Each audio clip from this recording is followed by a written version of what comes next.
Hi there, my name's Glenn Withers. I'm one of the founders of the Australian Physio and Pilates Institute, and I'm going to spend a little bit of time today talking to you about ergonomic assessments at your desk. Now, many of you will pay hundreds and hundreds of pounds for ergonomic assessments, but actually it comes down to some pretty simple rules. So let's start by having a look at the relationship between you and your chair, because that's where it all starts. So when you're looking at the relationship between you and your chair, you start with your feet, okay? Now we need to have the feet flat on the floor, okay? If you can't do that, then you can put your feet up on a footstool or something like that, a foot support, that's fine. But you need to have your feet contacting. You never want your feet hanging in the air. If they're hanging, that puts a lot of strain onto your lower back, so you don't want to do that. And then we come up to have a look at the relationship between your knee and your hip.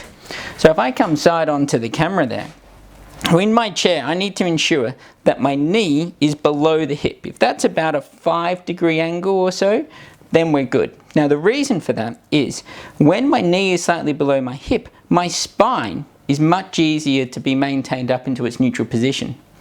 If my knee comes up above my hip, I'm forced to slouch backwards, and that puts pressure on my spine.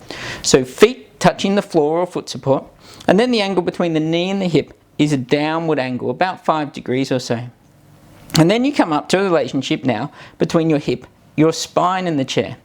And this is where one of the really important things of your ergonomic assessment will come into play. We can recommend to you chairs worth hundreds and hundreds of pounds, sometimes even in the thousands.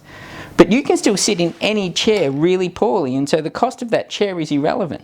And I often say to my clients and to my patients, you know what, it's not about the chair, it's about how you sit in the chair.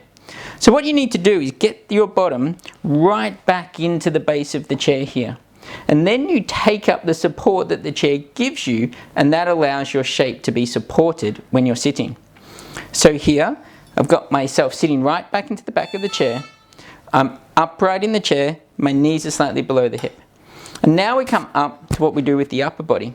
And what you need to make sure is I can still sit like this, yeah, but slouch this way. And then I'm back into that C curve.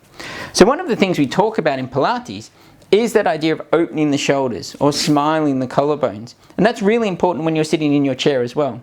If you think about opening the shoulders there, you're going to find a little connection between your shoulder blade and the chair.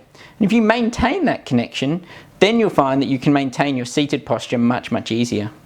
And then all that remains is to get your neck nice and long. So think about that little chin nod, neck nice and long, and now the relationship between you and your chair is optimized, your spine health is optimized, and you'll feel much better as you go throughout your workday.